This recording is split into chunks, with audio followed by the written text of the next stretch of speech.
Hey guys, welcome back to another Flesh and Blood video. This video is proudly brought to you by the House of Cards, the official sponsor of my stream. Be sure to check out the link in the description below for all of your Flesh and Blood needs. Guardian vs OG Dash has been a staple of the metagame pretty much since I started playing Flesh and Blood. And traditionally, Dash has been favored because of all the pistol items Dash gets to play, plus the D-Reacts give them the time they need to set up all those pistol items. But I think if you're looking for an answer to that as a Guardian player, Vigor may be able to help you swing some points back in your favor. Now just to clarify before I go any further here, I am talking about Pivot Dash, not Tree Frog Dash or Slab Dash. I think that matchup is a lost cause and you have to get very lucky to win it. But when we talk about Pivot Dash, I think Vigor can help us gain some points back. Vigor is able to gain points back into the Dash matchup because of how aggressive he is. Vigor is able to block and still draw cards with cards like Trounce and Tests of Strength, and then on top of that, you're able to play 8 to 9 Go Again cards while still throwing Debilitates and Spinal Crushes and really pressuring your opponent, and that's the secret to getting out ahead and being on the front foot. Being on the front foot doesn't mean winning though. Against Dash, you have to continue to apply pressure all game, or the pistol items will let them play catch up, and then you'll look up and you'll have nothing left to do but lose the game. Thanks for stopping by, guys. I hope you enjoyed the matches. So on turn 0 here, we are going first. My opponent loaded in the adaptive plating, which I think is smart, and they're playing Accelerator. So I mean, like, this is more than likely a pivot list just based off the way this is set up. I think the best thing we can do is pitch this to make a surge, swing the hammer to like make them block with a couple of cards here, because we are essentially trying to kill them, but we also like want to get cards out of their deck. And then we're going to heave the Pulverize here, and we're going to want to, like, we're looking to play the Pulverize next turn. And we're setting up a Go Again hand for second cycle. I mean, like, they open chamber. Like, I think any Dash player is going to open chamber against us. And then I'm actually just going to take the pistol here, and then we'll see what they do after this. Hopefully they don't have another item to set up. It might, depending on what their hand looks like, they may just throw another attack at us like that. And if they do, I'm very thankful that I kept the Spinal Crush, because it gives me the ability to block for 3 instead of 2. I would have ended the turn at 35 instead of 36 right there. So our 4 surges pop, and we're just going to go ahead and throw the Pulverize, which is going to buy us a lot of tempo and value here. Even if our opponent has like an unmovable or something, like, this is still like a lot of value that we're getting here. Fate Foreseen. Okay, so they're currently blocking 7. And then do they have another 7 from their hand? No, they have a Sink Below.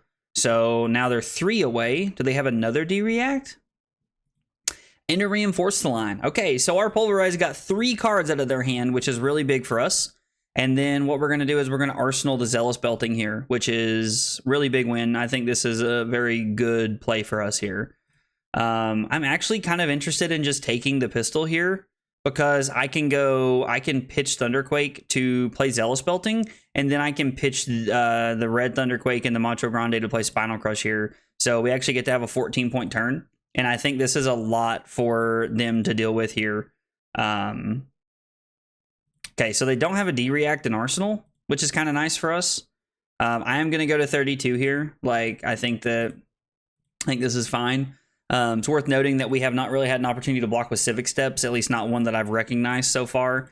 I mean, it's possible that one was there and I just missed it. I'm not perfect or anything, but I haven't. I spend the game looking for chances to throw Civic Steps and make it okay. Okay, so they must have a D-React here. Is this an unmovable from hand? No, they're just okay with it. They're going to set up an item then. Like, those are the only 2 real options that I've learned. Is that, like, they're looking to do one of the above there. I actually do want to keep the Trounce in hand, because I think that the Trounce has a lot of value in this matchup. So we did manage to, like, take them down to 26 for them to put another item into play, which I think is really good. So we're going to go ahead and we're going to hit F5 here, because there's a lot of lag on my end right now. I don't know if, I guess my internet must be not great right now. Wow, a lot of lag right now. Yeah, a lot of lag right now. I'm going to be careful how many times I click pass and when I click pass, because Talishar jumps around a little bit sometimes and you have to be careful with it. So we're throwing 5 at our opponent.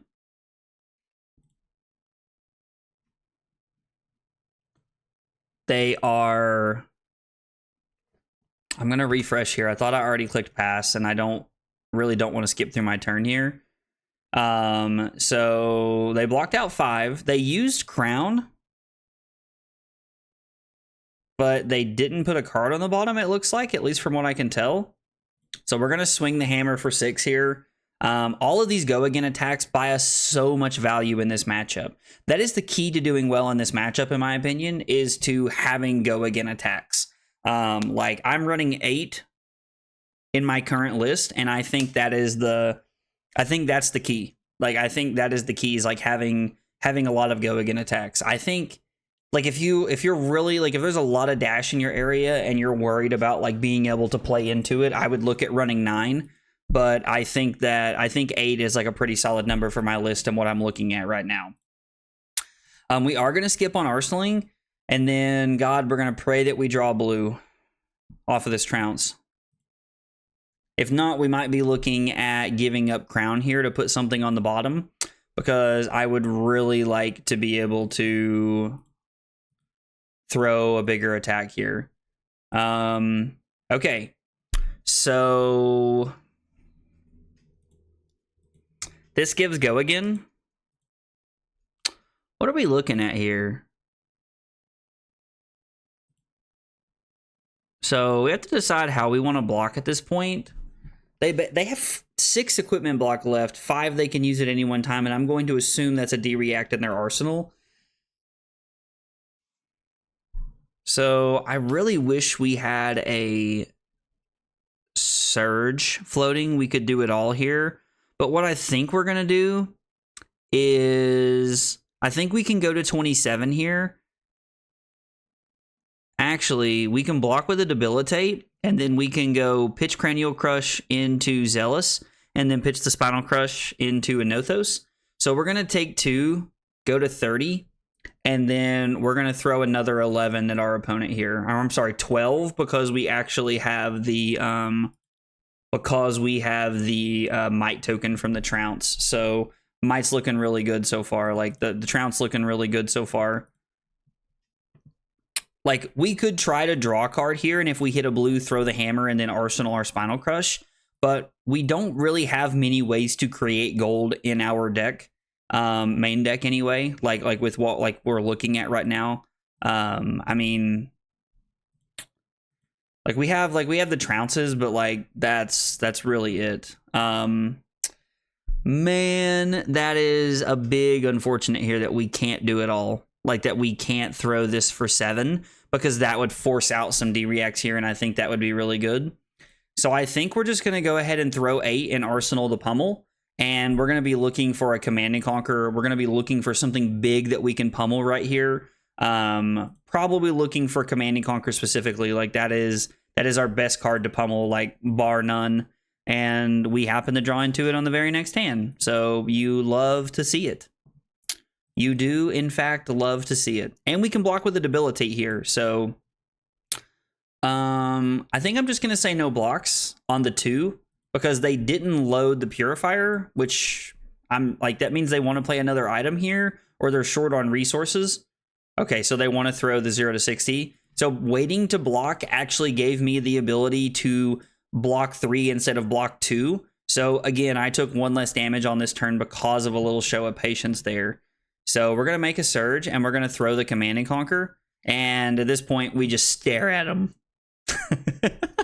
Just kidding. But I'm curious to see how my opponent blocks this turn. Like, because if they have a defense reaction that's not a Reinforced Align, which there's a good chance they have some more copies of Reinforced Align here. Okay, they blocked 10. I think that's a extremely smart play from my opponent. I truly respect the play they just made. I think that a lot of people would not make that play, and I do think it is wrong. I am a big fan of blocking right there, like my opponent just did. When I play Dash, I block the CNC Pummel almost every time I do, but I also don't give up Crown unless I have to. before they threaten their first CNC Pummel. So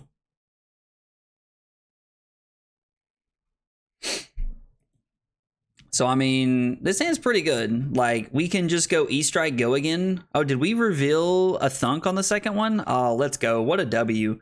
What a W for us. We're going to take 3 and go to 24 here because we have 7 go again into 10 overpower, making a new surge because of the Vigor, which is insanely broken. So we get to go again here, and we get to come in for 7 go again. This is a very strong turn for us. Now, unfortunately, like, our E-Strikes did line up on the same hand, which is like a big sag, but that's okay.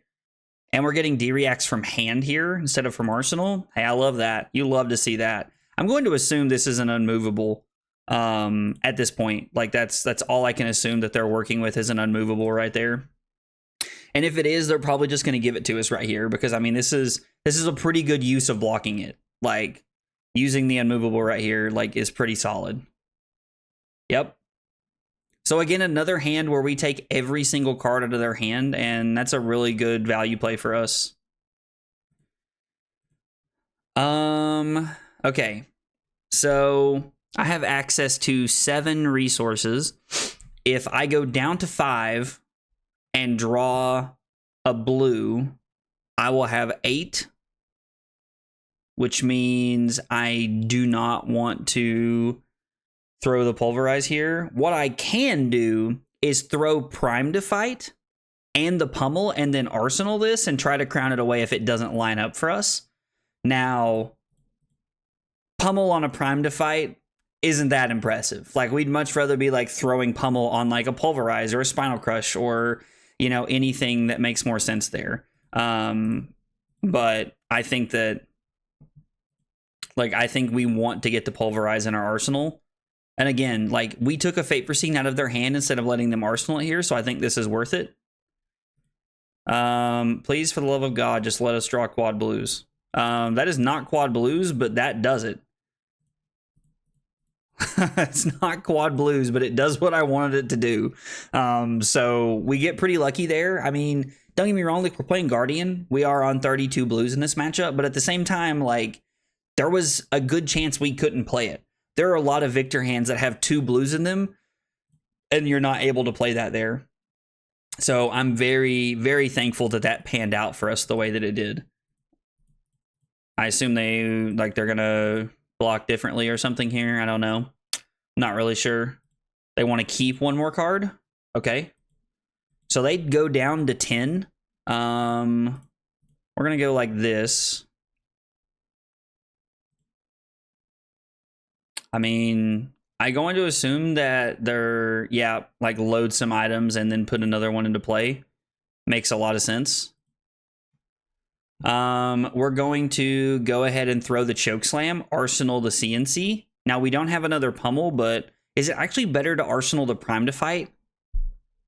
I don't know. That's a tough decision to make. Like, CNC has so much value, and we are pitch stacking CNC Pummel.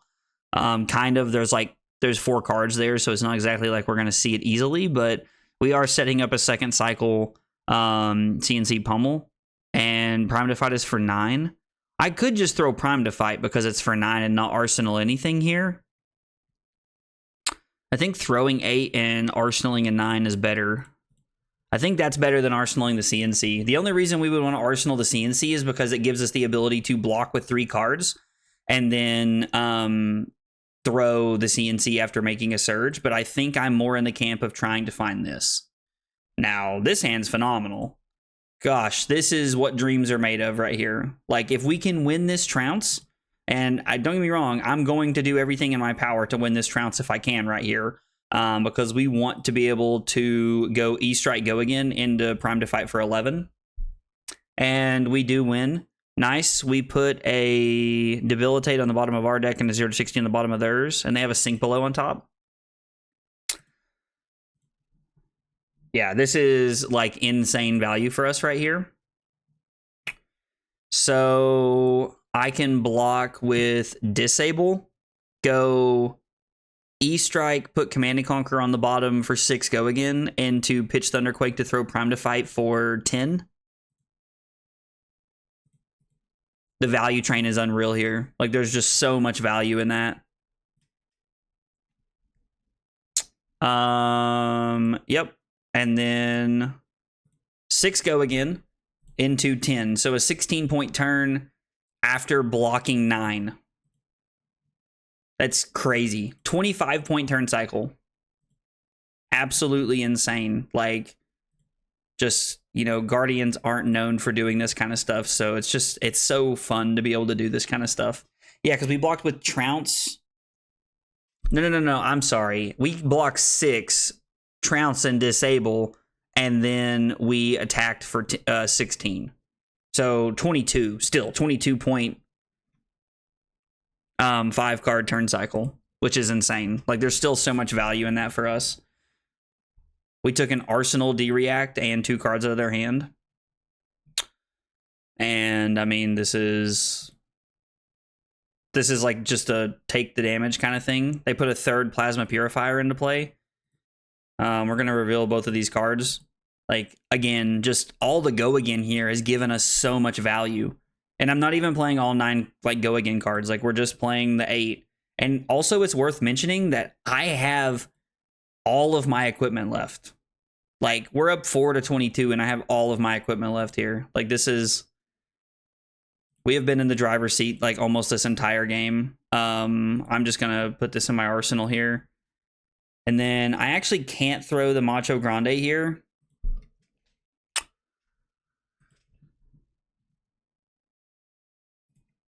We could try to crown away and throw the Macho Grande here because a blue actually...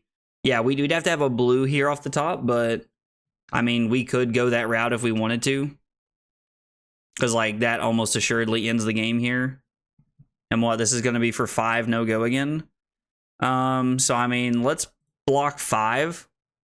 And then if we draw blue, we're good. We didn't draw blue, but we still get to throw 10 at our opponent here. And then Arsenal the Chokeslam, which still has a lot of value. And then it's coming up here in a little bit, but we do have Golden Sun on the bottom there. So they take their last point of life and go to 1. And then we're going to Arsenal Chokeslam. And this hand's absolutely cracked. We're just taking whatever they do this turn. They're just going to force this turn. Deal. I should have given the Civic Steps right there. Right there was a good opportunity to give the Civic Steps. Knowing that they can't have more resources and that they can't attack us an extra time. That was a mistake on my part. Got so far ahead that I wasn't thinking clearly. Now, again, once you're winning by so much, you can kind of make small little missteps like that and still be in an okay spot. But I definitely made the wrong decision right there.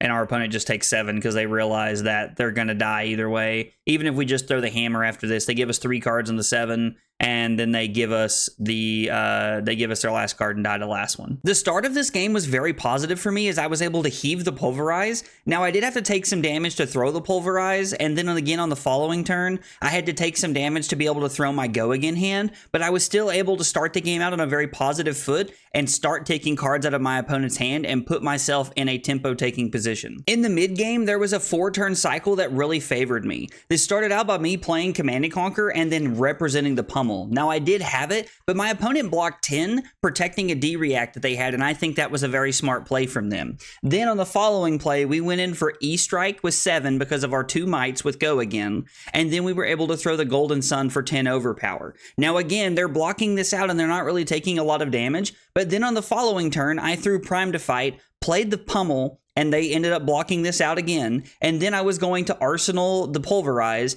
and then I drew 3 blues and a red. So my 4th turn cycle allowed me to throw Pulverize, and they took quite a bit of damage from this. Now, this 4-turn cycle was a huge tempo swing for me and really put me in the driver's seat for where I wanted to be, especially considering that my opponent only had a Chamber and a Purifier in play. A couple of turns later, I was able to block with a Trounce and win, then block with another card. On my turn, throw E-Strike for 6 go again, and then throw Prime to Fight. I was able to block 6 and attack for 16, giving me a 22-point turn cycle. And then on the following turn, after I have all the tempo, I was then able to throw Rouse the Ancients into hammer for 6. So I had back-to-back go-again hands, really applying pressure when my opponent was already at 10 life. So I was actually able to put them down to 2, and then from there, I just have to pick my spot. On the last turn of the game, my opponent just conceded because they realized the game was over. Now, I think my opponent played the game well and blocked in pretty efficient ways, but I also think that them not seeing items very early hampered them a lot in this match and really gave me the value I needed to run away with this game with all of my go-again attacks. So we're playing against Dash. We did choose to go first,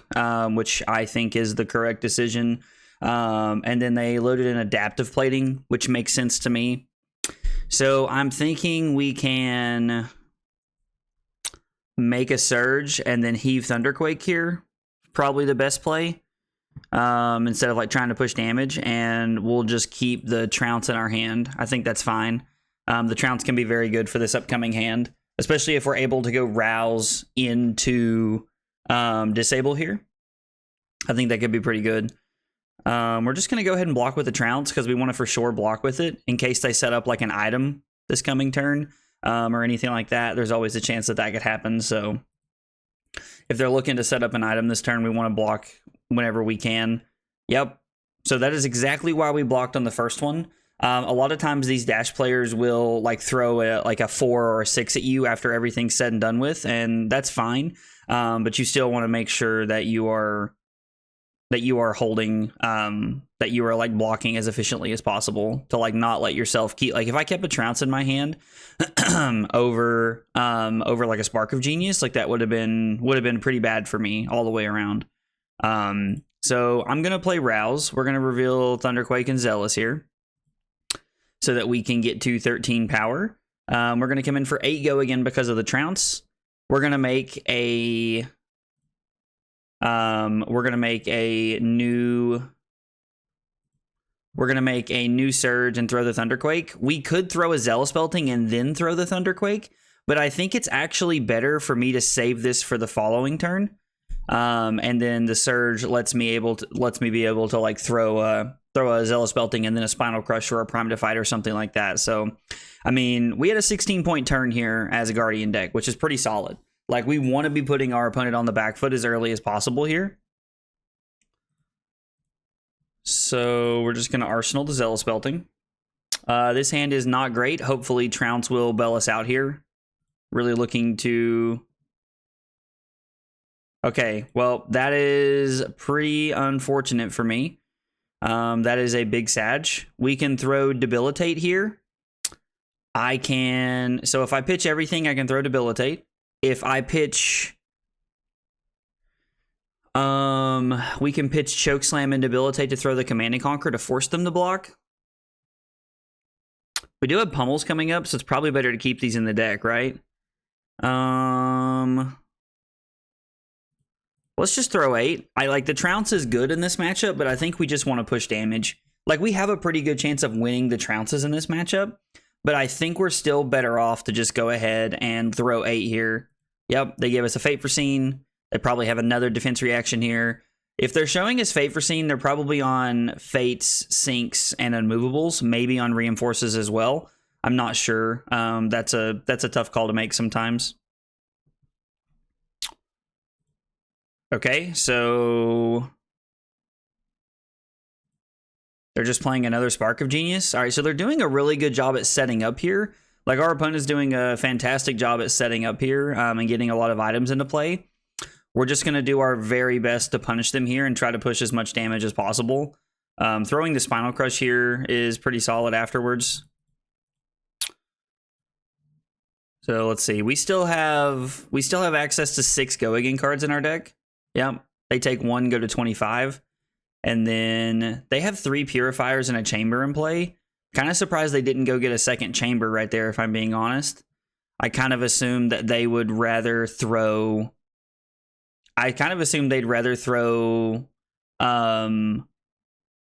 12 instead of throwing 10 here.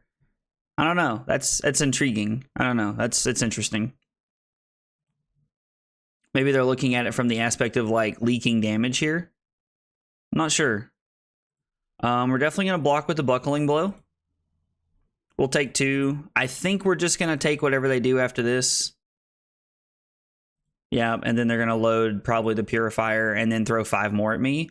I think I'm okay just going to 33 to throw 10 here. Like, we need to continue to pressure them in the best way that we can. So we'll make a new surge and we'll just throw 10. Now, this isn't like, actually, like, this isn't like, there's no on-hit effect here. This is just damage, but I still think that us pushing damage any way we can is really solid here. All right, well, this hand is okay. Like, it's not great by any means.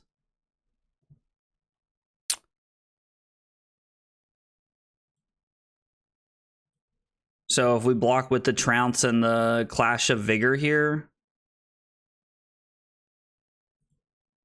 we can save as much life as possible. And then, let's see, we have a Pummel on top and they have a 5. Do I want to just leave the Pummel on top? I don't know. Like, we did put a Command and Conqueror on the... You know what? Let's just go ahead and target ourselves. And we reveal a Clash of Vigor. That's not good for us. That's not great. So we spent one of our gold to be able to reclash and then lost, which against a 5, like, not very likely. But I mean, it is what it is. Maybe I'm just supposed to leave the Pummel on top and just hang on for next turn. I don't know. That's a tough call to make, I think.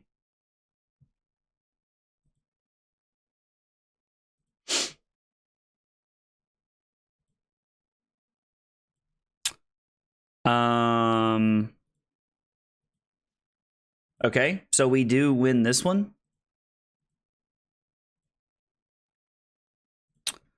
Vigor pops to make a new surge. We're going to throw this, and then I think we're just going to go again here. I'm sorry. We're going to put the Cranial Crush on the bottom, and we're going to go again here, and then we're just going to throw the hammer for 4. That's a 9-point turn as opposed to a 6 or a 7-point turn, however you chalk it up. So I think this is a better play for us.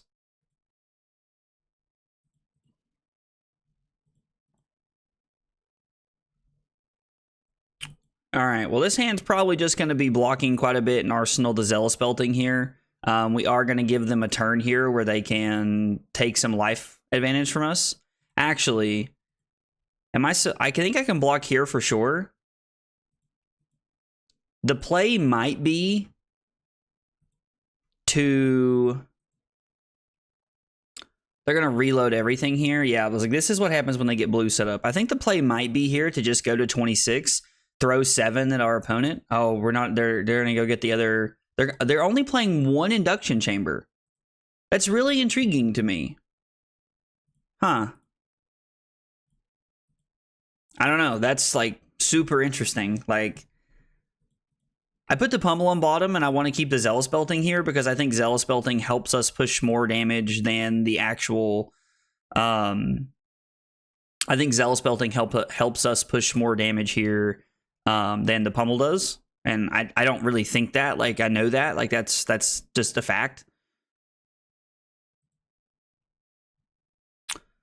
So he's going to try and pistol us a whole bunch of times. I mean, right now, this hand is 5. So we pitch Thunderquake to make a surge and come in for 5 go again. Play E-Strike, put Golden Sun on the bottom, and then throw Terra Asunder. So, I mean, this is a 16-point turn here.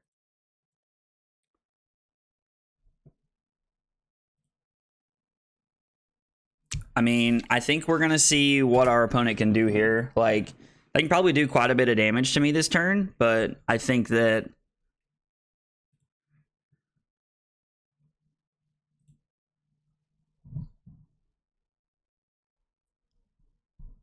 I guess I could put the Golden Sun on the bottom. Like, I could crown away the Golden Sun here if I wanted to. I'm honestly just going to take some of the damage here and just kind of see what they do. Like, if we have to block with equipment, we will. But I'm pretty interested in trying to keep my hand here.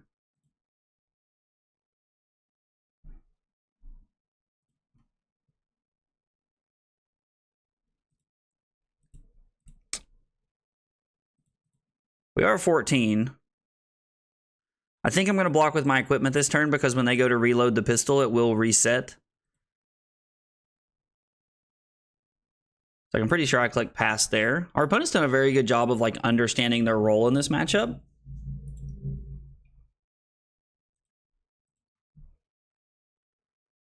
Like understanding their role in this matchup and like playing to like their game plan. And like our opponents played a very good game here. So they basically gain an action point here, but I'm going to go to 8, which means they'll be able to pistol me one more time. And when they load the pistol, it's going to break the chain.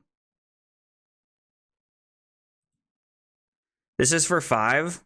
I mean, if I go to 3 and throw 16, they're going to block 3, 4, 5. Like, I think we're going to be able to take most of the cards out of their hand here and still have equipment left.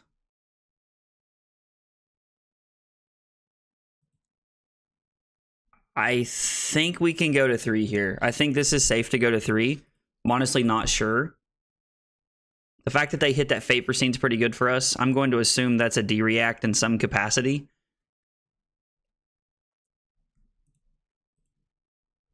So we're going to make a surge. We're going to go 5-go again.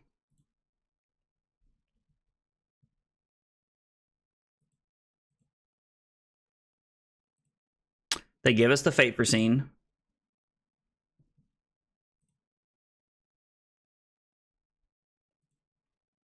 We're going to throw the Zealous Belting here for 5-go again.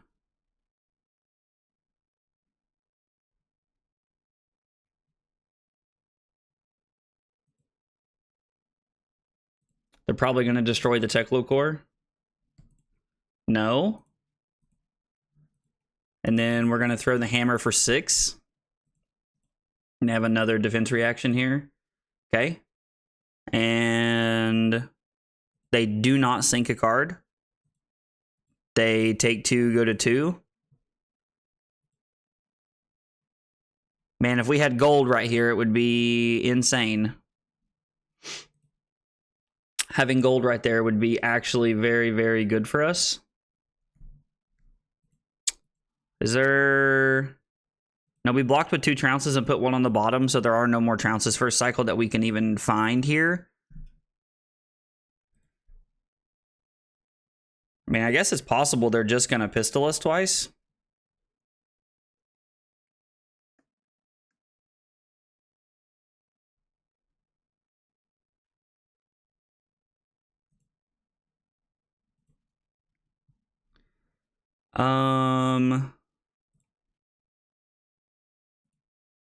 Let's block 5.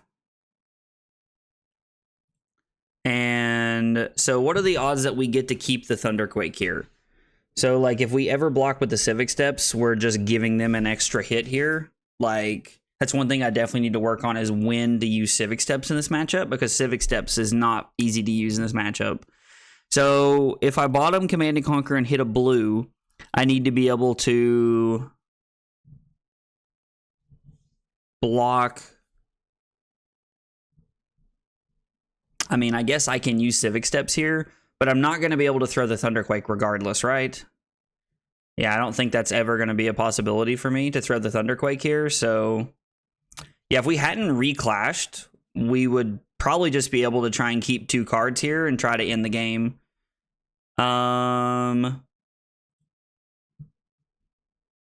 So if we give them Civic Steps here, they can activate Heart and actually attack us again.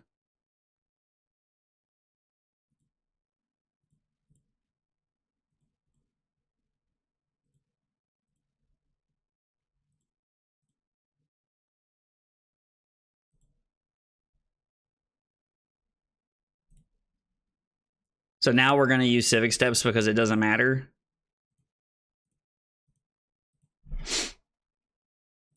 But they're going to take every card out of our hand, and unless they draw like quad reds next turn, like...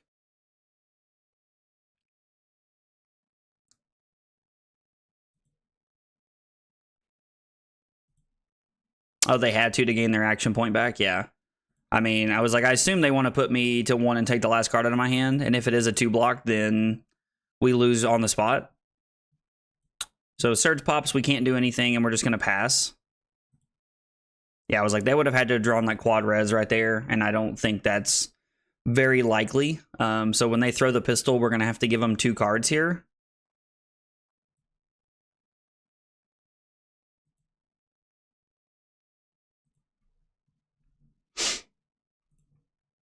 So we'll give them Primed and Chokeslam here.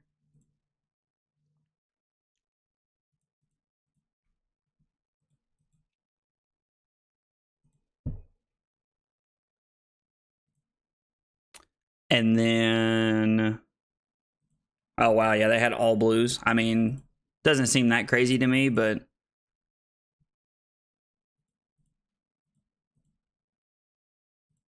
they have a D-React in their hand? They should have killed me right there. I don't know a world, like, I mean, I guess, like, if they don't ever have something like, they're gonna have to boost to win the game, right? Because only, like, being able to throw 5 twice means I'm just blocking 6.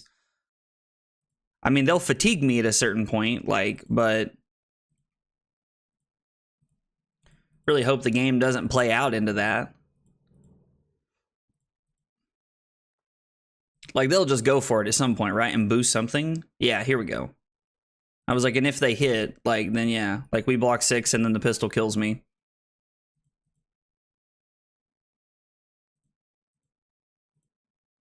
Well, that was unnecessary, but I guess it still wins the game either way. Well played by our opponent right there. There's a couple of obvious takeaways that really separate the first game from the second game. The start of the second game is with my opponent putting a Plasma Purifier into play on all 3 of their first turns, which is a huge setup for them and really gives them a lot of value because they're not setting it up and waiting for the late game. They're able to start attacking for 5 with a pistol every single turn past turn 4.